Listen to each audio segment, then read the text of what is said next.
continuons notre voyage dans l'univers psychologique des troubles de la personnalité.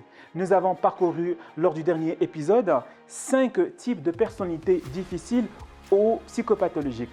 Maintenant, soyez prêts pour découvrir les manifestations cliniques de 5 autres types de personnalités que vous pouvez rencontrer dans votre vie privée comme dans votre vie professionnelle.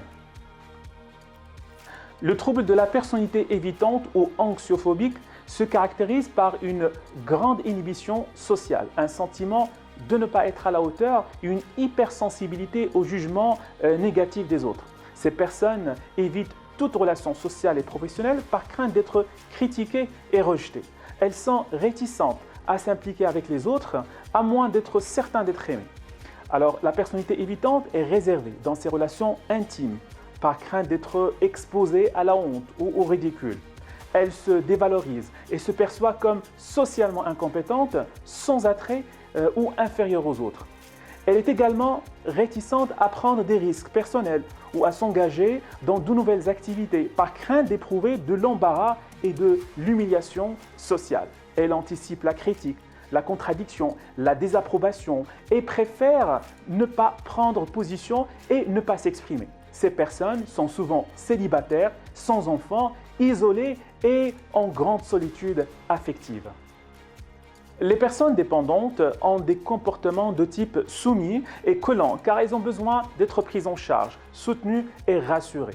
Elles manquent de confiance et elles pensent qu'elles sont incapables de se débrouiller seules. Elles craignent d'être abandonnées ou rejetées et ont de grandes difficultés à prendre des décisions même anodines, que ce soit dans la vie de tous les jours ou au travail. Alors, les personnes dépendantes ont besoin que les autres assument les responsabilités dans la plupart des domaines importants de la vie. Elles ont du mal à exprimer un désaccord avec autrui, de peur de perdre son soutien ou son approbation. Elles peuvent même se porter volontaires pour faire des choses désagréables et supporter toutes sortes de maltraitances, soit verbales, physiques ou sexuelles, rien que pour obtenir l'approbation de l'autre.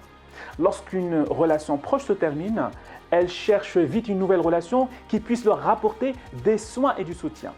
Si elles perçoivent qu'elles peuvent perdre le soutien des autres, elles cherchent vite l'aide d'une autre personne. Elles considèrent les désaccords et les critiques comme des preuves de leur incompétence et elles se sentent mal à l'aise ou impuissantes quand elles sont seules par crainte de ne pas savoir se débrouiller.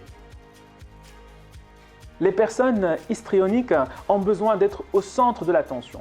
Ils le manifestent par une théâtralité flamboyante ou provocante, une dramatisation dans le comportement, leur tenue vestimentaire et leur aspect physique. Elles exagèrent dans le ressenti et l'expression de leurs émotions. Elles affichent généralement un comportement de séduction sexuelle inadapté et une attitude provocante.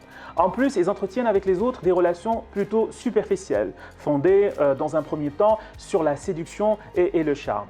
Et l'objectif généralement est de satisfaire un besoin, affectif et d'attirer l'attention, une attention bienveillante ou admirative. Et quand ces attentes ne sont pas satisfaites, elles ressentent des affects désagréables, amertume, morosité, irritation, colère, tristesse, déprime. Elles ont une manière de parler trop subjective et pauvre en détail. Alors elles considèrent que leurs relations sont plus intimes qu'elles ne le sont en réalité. Les personnes ayant un style de personnalité schizoïde marqué sont introverties, distantes, renfermées, solitaires, discrètes et effacées. Elles n'ont presque pas de relations sociales, pas d'amis proches ou de confidents. Elles sont impassibles et expriment peu d'émotions. Elles ne recherchent ni n'apprécient les relations proches, y compris les relations intrafamiliales. Alors ces personnes n'éprouvent du plaisir que dans de rares activités, sinon dans aucune. Elles ont peu ou pas d'intérêt pour les relations sexuelles.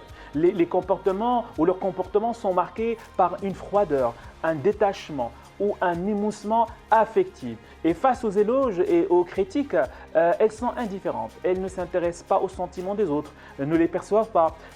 Donc ce sont ce que la plupart des personnes considèrent comme agréable, par exemple un bon dîner avec des amis, ne leur procure souvent que peu de plaisir. Et cette personnalité pathologique est animée par des abstractions, des préoccupations philosophiques et théologiques abstraites et confuses. On ignore encore comment distinguer les sujets atteints de ce style de personnalité de ceux qui présentent des premiers signes d'une schizophrénie.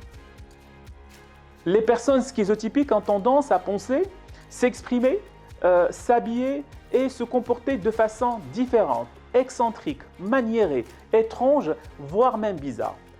Elles sont gênées, maladroites et gauches dans leurs relations avec les autres. Il faut dire que ces comportements étranges sont spontanés. Ils ne visent pas à attirer l'attention et ne résultent pas d'un manque de respect délibéré. Ces personnes interprètent souvent de façon fausse des événements mineurs qui prennent pour elles une signification forte. Elles peuvent ainsi considérer des événements anodins comme des signes, des présages ou des mensonges.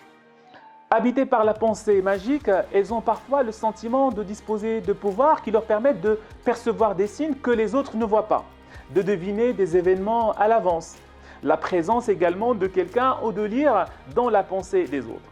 Et ces personnes, justement, ont en général peu de relations sociales et ont tendance à éviter les autres. Ils ressentent généralement une anxiété excessive en situation sociale qui ne diminue pas même s'ils se familiarisent avec la situation et qui est due tout simplement à des craintes de persécution plutôt qu'un jugement négatif de soi-même. J'espère que vous avez une idée globale sur les différents types de personnalités difficiles ou les troubles de la personnalité psychopathologique. Je vous proposerai pour samedi prochain un épisode qui abordera comment gérer tout simplement ces personnalités difficiles que vous pouvez rencontrer dans votre vie privée comme dans votre vie professionnelle. Je vous promets que le voyage sera bon car la destination est toujours belle.